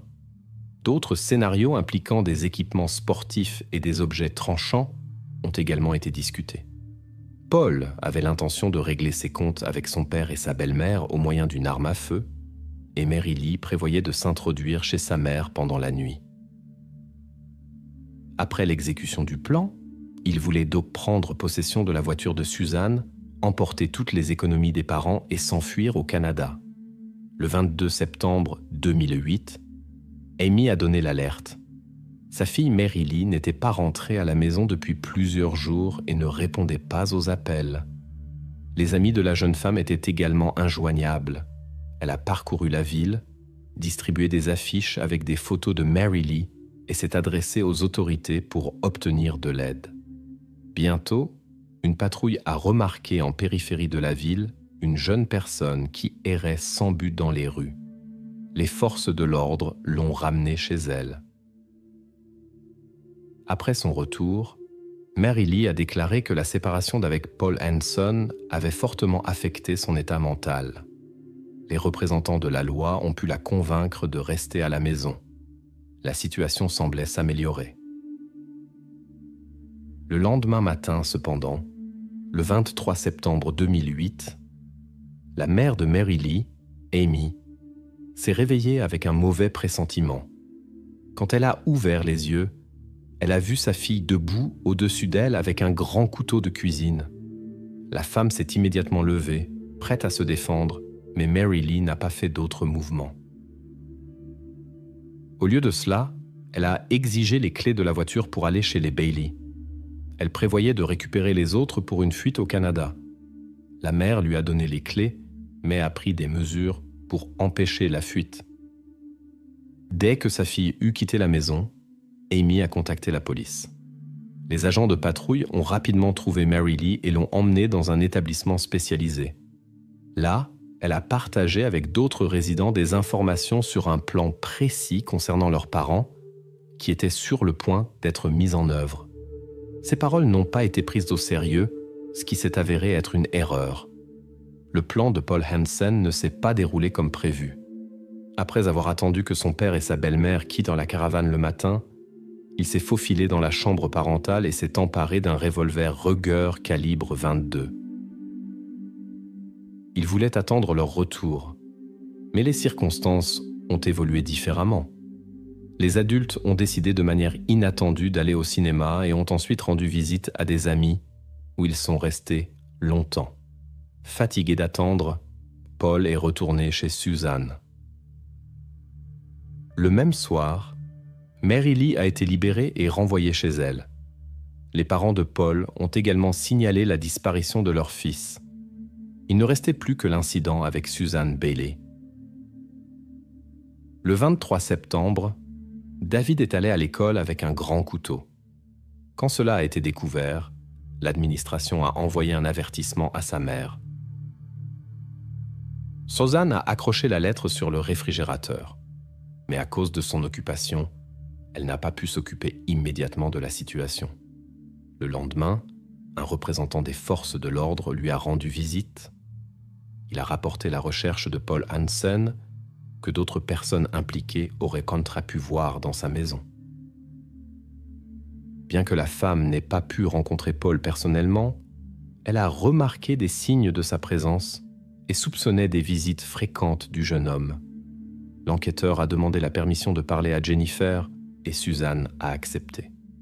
Jennifer semblait nerveuse, mais personne ne savait encore les plans des jeunes, donc la conversation ne portait que sur la possible localisation de Paul. Aux questions sur son petit ami, Jennifer a répondu qu'elle ne l'avait pas vu depuis samedi. L'enquêteur a essayé de lui parler en privé, mais Suzanne s'y est opposée. L'enquêteur soupçonnait que le jeune homme pourrait se cacher quelque part dans la maison. Il a demandé la permission de fouiller les lieux, mais la propriétaire a refusé en invoquant l'absence d'un mandat de perquisition. Le policier a dû partir sans résultat. La recherche s'est poursuivie et bientôt un autre agent de la loi est arrivé chez les Bailey. Il a partagé des informations importantes. Selon les données de la police, le recherché pourrait posséder un Ruger calibre 22 qui avait disparu de la caravane de son père. Quand Suzanne l'a appris, elle a accepté à contre-cœur la perquisition. Lors de l'inspection, des découvertes étranges ont été faites, notamment un grand couteau de cuisine sous un coussin du canapé dans le salon. Suzanne est devenue inquiète en se souvenant du goût inhabituel du pudding du matin. Le couteau n'appartenait pas à la famille Bailey, et la mère a accusé Jennifer de préparer une nouvelle fuite avec Paul. La jeune femme a essayé d'expliquer la présence du couteau en disant que son petit ami aurait pu l'oublier accidentellement lors d'une de ses visites. L'explication sonnait peu crédible. Sans attendre le départ de la police, une dispute a éclaté entre la mère et la fille. Suzanne a commencé à menacer d'envoyer sa fille chez son père ou ses grands-parents. Lors de la fouille de la chambre de Jennifer, des preuves ont été trouvées qu'elle se préparait à partir, des affaires emballées et, ce qui était particulièrement inquiétant, plusieurs couteaux. Les policiers ont fouillé la maison, mais n'ont pas trouvé l'arme de Paul Hanson et sont simplement repartis. Suzanne, remplie d'inquiétude, a commencé à fouiller les affaires de sa fille. Dans une des valises, elle a découvert de manière inattendue une boîte de cartouches. Inquiétée par cette découverte, la mère a elle-même appelé la police et demandé une fouille plus approfondie. Les policiers revenus ont emporté les munitions. Lors de la nouvelle fouille de la maison, ils n'ont pas trouvé d'armes à feu, mais ont découvert beaucoup de couteaux cachés. Dans la poubelle se trouvait un flacon vide d'antidépresseurs qui appartenait à Mary Lee White. Dans la famille Bailey, personne ne prenait de tels médicaments. Mais la police ne savait encore rien de cette jeune femme. Les forces de l'ordre n'ont pas accordé d'importance à ces détails suspects. Bientôt est arrivé le père de Paul, inquiet du sort de son fils. Après avoir pris ses affaires, tout le monde est rentré chez soi. Le jour suivant a été mouvementé. Susan a désespérément essayé d'améliorer la relation avec ses enfants, mais sans succès. Le 25 septembre, elle a travaillé comme d'habitude 2 services et est rentrée à la maison vers minuit. Pendant la journée, la mère a essayé de joindre ses enfants, mais ils ne répondaient ni aux appels, ni aux messages. Quand Suzanne est finalement arrivée à la maison, elle était inquiète que tout soit sombre. À l'intérieur, elle a vu le désordre habituel laissé par les enfants. Dans l'obscurité, elle laisse monter au premier étage et a remarqué le silence inquiétant. Alors que Suzanne était dans l'escalier, soudain quelqu'un l'a saisie par derrière et lui a pressé sur le visage un chiffon qui sentait les produits chimiques. En raison de la gravité de l'incident, le tribunal a traité le cas de David dans la catégorie des adultes. L'instant d'après, Jennifer, Paul et David ont émergé de l'obscurité. Ce qui s'est passé ensuite est arrivé très rapidement. En quelques minutes, un silence total régnait dans la pièce. Le plan a échoué et tous ont été arrêtés. Après avoir contacté la police du Texas, les autorités locales ont signalé la découverte. Les enquêteurs du Texas ont eu des soupçons en entendant cette histoire. Suzanne n'aurait jamais. Pendant l'enquête, Paul Hanson a désigné David comme la figure principale de l'affaire et a expliqué leur fuite par le désir de protéger le jeune homme de la justice. David lui-même a réagi aux questions des enquêteurs avec une gaieté inappropriée. Les enquêteurs ont été surpris par la réaction du jeune homme. Jennifer a accusé Paul de tout et a insisté sur son innocence et celle de son frère. Seule Mary Lee White a échappé à de sérieuses conséquences. Elle n'était pas dans la voiture et aucune preuve de sa participation n'a été trouvée. Les forces de l'ordre du district ont observé cette personne pendant longtemps. Elassa a été convoquée plusieurs fois pour des entretiens. Finalement, elle a confirmé les déclarations de ses connaissances concernant leur projet de nuire à leur famille. Elle a partagé des détails intéressants sur leur relation. Selon ses dires, un lien spécial s'est créé entre les trois, Paul, Jennifer et Mary Lee. Paul montrait simultanément de l'intérêt pour les 2 jeunes femmes et assurait qu'il n'y avait rien de répréhensible à cela, puisque lui-même communiquait avec Jennifer et son second « moi », nommé Talos, avec Mary Lee, ce qui ne constituait donc pas une infidélité. Il se livrait à des pratiques mystiques et réalisait des rituels avec du sang. Le plan de Jennifer consistait à éliminer les parents, déménager au Canada et y fonder leur propre communauté. Grâce à sa coopération avec les enquêteurs, Mary Lee a échappé à une inculpation. Sa mère en particulier a insisté sur ce point, car la fille n'avait rien entrepris contre elle. Mary Lee a dû témoigner au tribunal contre les autres membres du groupe. Sur la base de ces témoignages, l'accusation a établi que Jennifer avait tendu une embuscade à sa mère dans le couloir du 2e étage, tandis que Paul Hanson agissait par derrière. David était également impliqué dans l'incident. Malgré leur jeune âge, il a été décidé de juger Jennifer et Paul selon le droit des adultes. Ils ont été reconnus coupables et condamnés à 60 ans de prison chacun, avec possibilité de libération conditionnelle en 2038. Il a été reconnu coupable et condamné à 26 ans de prison. Il pourra sortir en 2034. Après ces événements, Mary Lee et sa mère ont décidé de commencer une nouvelle vie dans un autre État où elle a pris un nouveau nom. Il est à noter que Mary Lee White n'est pas le vrai nom de la jeune femme. Ces photos ne sont intentionnellement pas montrées au public pour garantir sa sécurité et un avenir tranquille. Chaque jour, nous rencontrons beaucoup de gens, dans les magasins, dans la rue, dans les transports en commun. La plupart semblent ordinaires.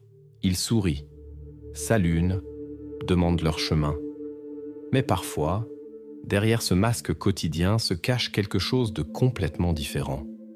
Une personne peut paraître parfaitement normale, se comporter comme tout le monde, mais son esprit peut fonctionner de manière totalement imprévisible. Dans une petite ville anglaise, au milieu de collines vertes, Joanna Yates est née le 19 avril 1985. Sa famille et ses amis l'appelaient affectueusement Joe. Avec son frère aîné, Chris, ils ont grandi dans une famille aisée, où les parents pouvaient se permettre une éducation de qualité dans une école privée. Les rêves de Joe étaient de lier à la nature et à la beauté. Elle rêvait de créer des compositions paysagères uniques. L'Université d'Essex a aidé à réaliser ses rêves. Après avoir obtenu son diplôme d'architecte paysagiste, la talentueuse diplômée a attiré l'attention d'une entreprise renommée à Bristol. En 2010, Joanna, âgée de 25 ans, s'était déjà fait un nom en tant que spécialiste prometteuse. À cette époque, Greg Reardon, 27 ans, était à ses côtés. Un jeune homme qu'elle avait rencontré en décembre 2008. Leur histoire a commencé comme dans un film romantique. La rencontre s'est transformée en une relation sérieuse et bientôt, ils ont décidé d'emménager ensemble. Lorsque Joanna s'est vue offrir un poste à Bristol en octobre 2010, le couple a emménagé dans un appartement confortable au rez-de-chaussée dans le quartier de Clifton. Tous deux étaient ambitieux. Ils voulaient d'abord faire carrière et ne penser au mariage et aux enfants qu'ensuite. Leur nouveau foyer s'est progressivement rempli de chaleur et de confort. Les collègues décrivaient Joanna comme une personne rayonnante qui irradiait la positivité et l'énergie. Leur premier Noël dans leur nouveau foyer approchait. Le couple décorait l'appartement avec enthousiasme et préparait des cadeaux pour leurs proches. Le vendredi 17 décembre 2010, Joanna prévoyait de retrouver des collègues dans un bar local après le travail. La soirée s'est déroulée comme d'habitude. Les femmes discutaient, buvant des cocktails et échangeaient des nouvelles. Vers 8 heures, Joanna a dit au revoir à ses amis et a pris le chemin du retour. En chemin, elle est passée chez Waitrose, mais n'a rien acheté. Dans le magasin suivant, elle a acheté 2 boissons et chez Tesco, une pizza. Ce soir-là, Joanna est rentrée chez elle à 20h50 avec ses courses. Pendant qu'elle allumait le four pour réchauffer la pizza, elle écrivait à ses collègues à propos de ses plans pour la soirée. Elle leur a dit qu'elle passerait le week-end seule. Son petit ami Greg était parti voir de la famille dans une autre ville. Bien que la perspective d'un week-end solitaire la déprimait un peu, elle décida de s'occuper avec des préparatifs de Noël. Elle prévoyait de faire des gâteaux pour les partager avec ses collègues après le week-end. Lorsque Greg est revenu le dimanche, 19 décembre, un silence inhabituel l'accueillit dans l'appartement. Il trouva immédiatement étrange que le sac à main de Joanna, ses clés et d'autres objets personnels dont elle ne se séparait jamais soient à leur place. Son manteau d'hiver pendait dans le couloir. Un appel à son téléphone le conduisit au salon, où il découvrit le mobile abandonné. La situation semblait étrange. Joanna devrait être à la maison, pas au travail. Même si elle avait décidé d'aller au magasin ou voir des amis, pourquoi partir sans manteau et sans les choses les plus nécessaires? Le chat affamé l'inquiétait particulièrement. Avec une inquiétude croissante, Greg réalisa que quelque chose s'était passé pendant son absence de 2 jours. Il avait essayé de joindre Joanna pendant le voyage, mais elle ne répondait pas. Au début, il l'attribuait à des problèmes de connexion, mais maintenant il comprenait. Quelque chose s'était déjà produit le jour de son départ. La dernière chose qu'il savait, Joanna voulait aller au pub avec des collègues. Depuis lors, plus aucun message d'elle. Après des tentatives infructueuses de contacter ses parents, amis et collègues, Greg s'est tourné vers la police cette nuit-là. Compte tenu des circonstances, les enquêteurs ont immédiatement commencé les recherches. En examinant l'appartement, les enquêteurs ont conclu que la jeune femme connaissait probablement son visiteur et l'avait laissé entrer elle-même. Dans l'appartement, ils ont trouvé un reçu confirmant l'achat d'une pizza et de 2 boissons le soir du 17 décembre. Dans la cuisine, une scène étrange se présentait. Une bouteille ouverte avec quelques gorgées, comme si quelqu'un avait brusquement interrompu la soirée de Joanna. Curieusement, la pizza que Joanna avait commandée n'était visible nulle part. Ni la boîte, ni les restes de nourriture n'ont été trouvés dans la cuisine ou dans les ordures. Cela semblait inhabituel. Si la soirée avait été interrompue brusquement, elle aurait à peine eu le temps de manger et d'éliminer toutes les traces. Le calendrier de l'Avent révélait un détail important. Les portes du 17 et du 18 décembre étaient restées fermées, bien que Joanna n'ait jamais manqué ce rituel du soir auparavant. La situation devenait de plus en plus mystérieuse. Le 21 décembre, les proches de Joanna se sont adressés au public via la télévision, espérant obtenir des indices sur sa localisation. L'histoire s'est répandue comme une traînée de poudre dans tout le pays. Les enquêteurs ont commencé comme d'habitude dans de tels cas par la vérification de l'entourage proche. Son petit ami Greg, qui était en voyage, a attiré une attention particulière, ce qui pouvait sembler une opportunité favorable. Cependant, son absence d'implication a été rapidement confirmée. Il était effectivement en visite chez un parent dans une autre ville. De plus, leur relation était harmonieuse, sans le moindre signe de problème. Les enquêteurs ont poursuivi l'interrogatoire des voisins. La maison où vivait le couple était divisée en 3 parties. 2 appartements au rez-de-chaussée étaient loués et le propriétaire vivait au premier étage. Le propriétaire a affirmé n'avoir rien remarqué d'inhabituel ce soir-là et n'avoir pas vu Joanna. Au rez-de-chaussée vivait un couple, Vincent, un ingénieur, et Tanja, une analyste. Des personnes respectables avec des professions sérieuses qui planifiaient leur mariage et n'avaient jamais eu de problème avec la loi. Ils ont déclaré connaître à peine les voisins car ils venaient d'emménager. Ce soir-là, Tanja était à une fête d'entreprise, tandis que Vincent est resté à la maison et est allé la chercher plus tard, à 2 heures du matin. Il a assuré que tout était calme. Dans la maison voisine en face de l'appartement de Joanna, il y avait une fête bruyante avec de la musique et des conversations. Les invités se souvenaient de cris féminins, mais ils étaient tous éméchés. Les bruits se sont rapidement tus et personne n'y a accordé d'importance, car il n'était même pas clair d'où ils venaient. Maintenant, ils se demandaient si cela était lié à la disparition de la voisine.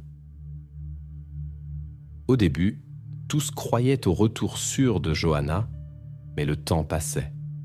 Le 25 décembre 2010, un jeune couple promenait ses chiens à 5 km de son appartement, dans une zone inhabitée en périphérie de la ville.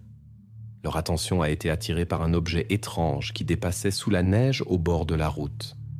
Il ressemblait à un vêtement et a éveillé l'intérêt des passants. Lorsqu'ils ont décidé de vérifier la découverte, leurs soupçons se sont confirmés. Ils ont immédiatement contacté la police. Johanna Yates, âgée de 25 ans, a été retrouvée sur une route après une semaine de recherche. Les chutes de neige de ce week-end l'avaient caché des regards indiscrets. Les techniciens de la police scientifique ont remarqué un détail inhabituel. En plus de la couche de neige, l'endroit avait été intentionnellement camouflé avec des feuilles et des branches, ce qui excluait la version d'un accident. La jeune femme portait les mêmes vêtements que ce vendredi soir, sauf le manteau resté dans l'appartement. Elle portait des chaussettes chaudes, mais il en manquait une qui n'a pas été retrouvée à proximité. Les enquêteurs soupçonnaient que cela pourrait être une preuve importante. Parfois, les auteurs emportent des objets personnels comme souvenirs. Un détail remarquable était le t-shirt remonté. L'examen médical a révélé des abrasions, des égratignures et des traces d'impact par un objet contondant. Tout indiquait une résistance désespérée. Le temps froid a préservé toutes les preuves.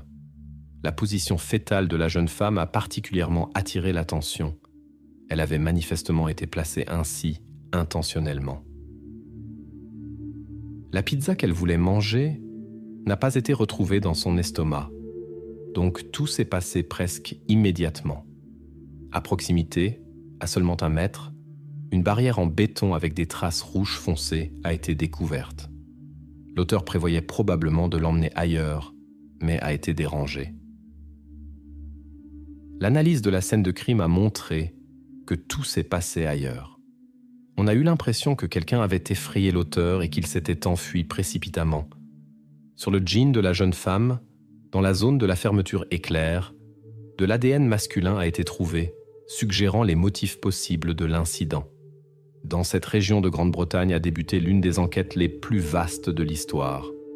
Environ 80 enquêteurs expérimentés ont été affectés à l'affaire, travaillant activement avec la population. Une récompense pour des informations importantes sur l'incident a été offerte. Initialement, 10 000 livres. Plus tard, la somme a été augmentée à 60 000. Les proches de la disparue ont créé un site web spécial et utilisé activement les réseaux sociaux pour soutenir l'enquête. Les enquêteurs ont soigneusement examiné l'environnement de la jeune femme. Il s'est avéré qu'elle était une personne pacifique, évitait les conflits et n'avait de dispute avec personne. Les enquêteurs ont analysé les enregistrements des caméras du pont suspendu de Clifton. Il se trouvait sur le chemin du retour de la jeune femme depuis le pub où elle avait été vue pour la dernière fois. Cependant, la qualité de l'enregistrement s'est révélée trop faible. Rien d'essentiel n'a pu être découvert. Les enquêteurs suspectaient que l'inconnu aurait pu utiliser un autre pont sur la rivière Avon, situé à 1 kilomètre de la maison de la jeune femme, où il n'y avait pas de caméra. Toutefois, la police avait une personne d'intérêt particulier, Christopher Jeffries, le propriétaire de l'appartement de la disparue. L'ancien professeur d'école, maintenant retraité, gagnait sa vie en louant des propriétés. Les connaissances le décrivaient pas comme une personne calme, éduquée, mais excentrique. Avant ces événements, personne n'avait remarqué quoi que ce soit de suspect chez lui. Ses particularités semblaient inoffensives. Lors d'une autre conversation avec la police, Christopher a raconté que le soir du 17 décembre, il était à la salle de sport et est rentré chez lui vers 21h et n'est plus ressorti. Cette heure coïncidait avec le retour présumé de la jeune femme. Selon ses dires, il n'a pas entendu les cris dont ont parlé les participants d'une fête à proximité. Personne ne pouvait confirmer ces déclarations. Il vivait seul. Mais ce qui a suscité le plus de soupçons, c'est que l'homme a changé sa version lors d'une conversation ultérieure avec les enquêteurs. Il a maintenant mentionné qu'un peu avant son retour, il avait vu près de la maison plusieurs jeunes suspects qu'il n'avait pas pu reconnaître.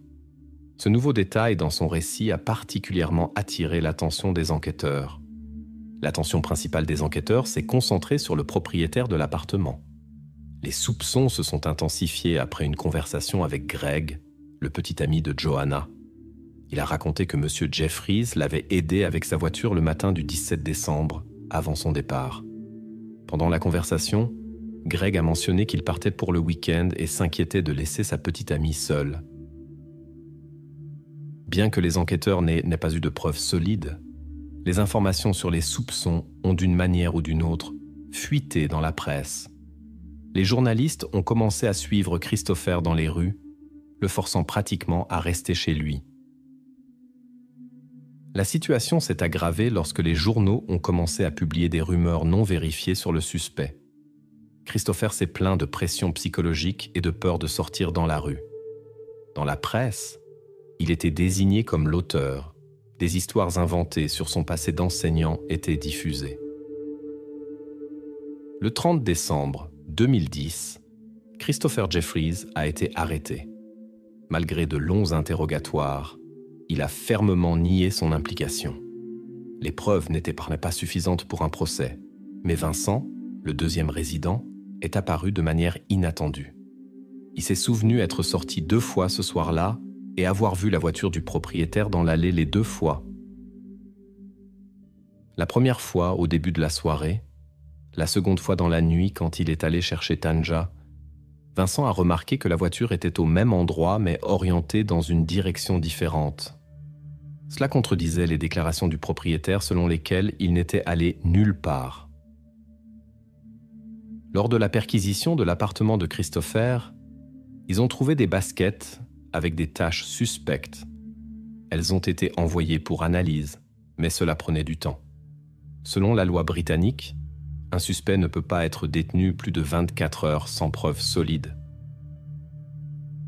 Après 24 heures, la personne est soit libérée, soit une prolongation de la détention est demandée au tribunal. Dans le cas de Christopher, la deuxième option a été choisie.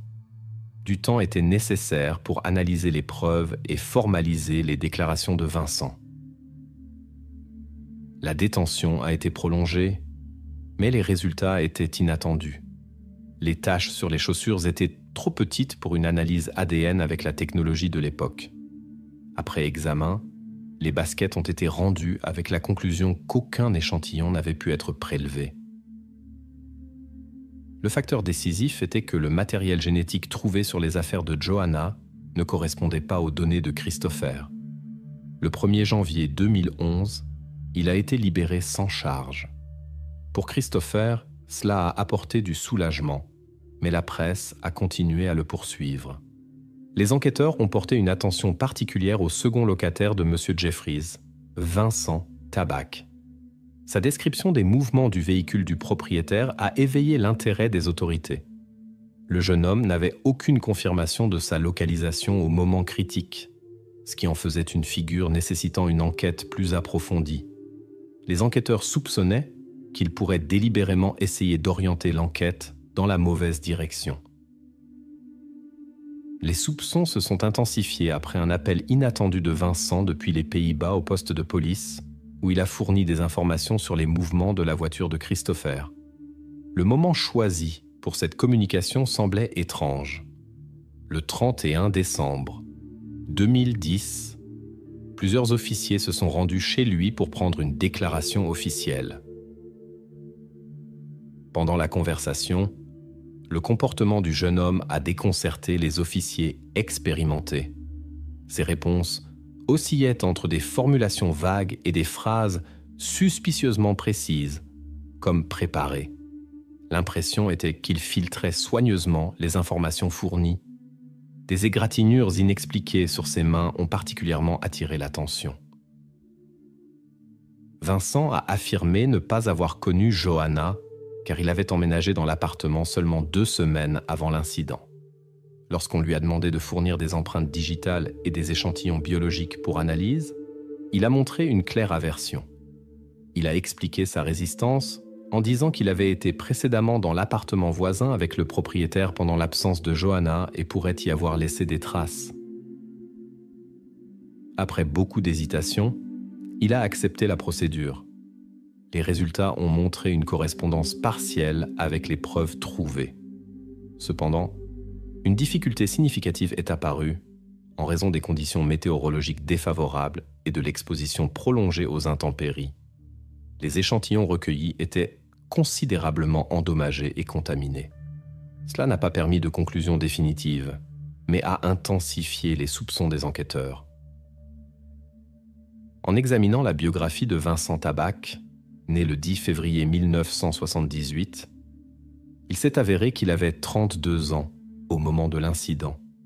Il a grandi aux Pays-Bas comme le plus jeune de 5 enfants. Depuis l'enfance, il se distinguait par sa réserve et sa timidité, tout en montrant une grande intelligence et de l'ambition. En 2003, il a obtenu sa maîtrise à l'Université technique des Pays-Bas. Fait remarquable, il s'est spécialisé comme Johanna en architecture paysagère.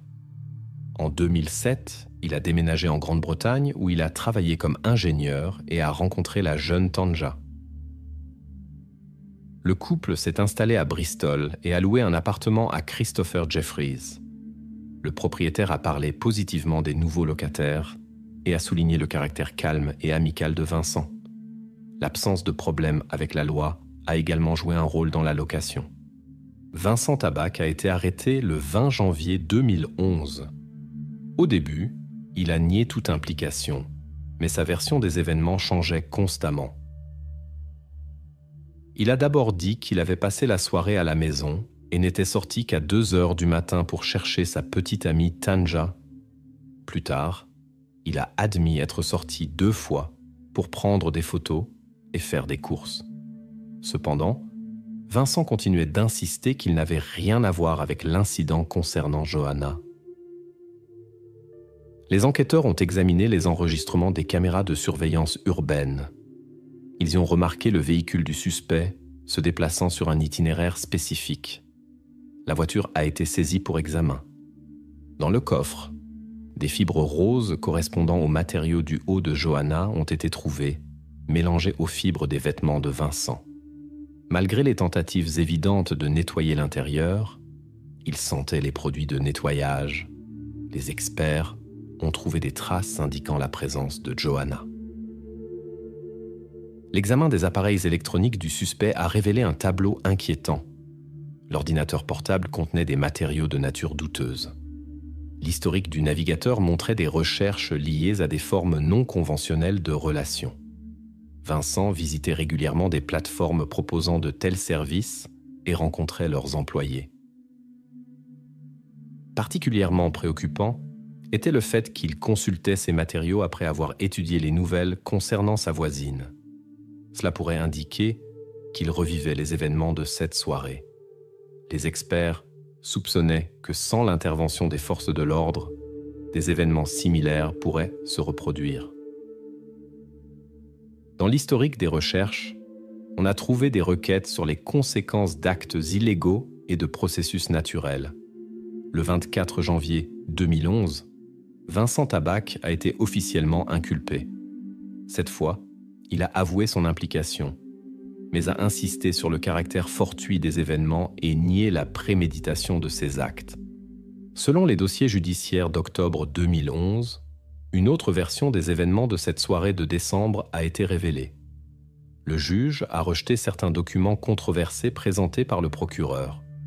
Vincent a décidé de témoigner personnellement pour sa défense et a présenté sa version des faits.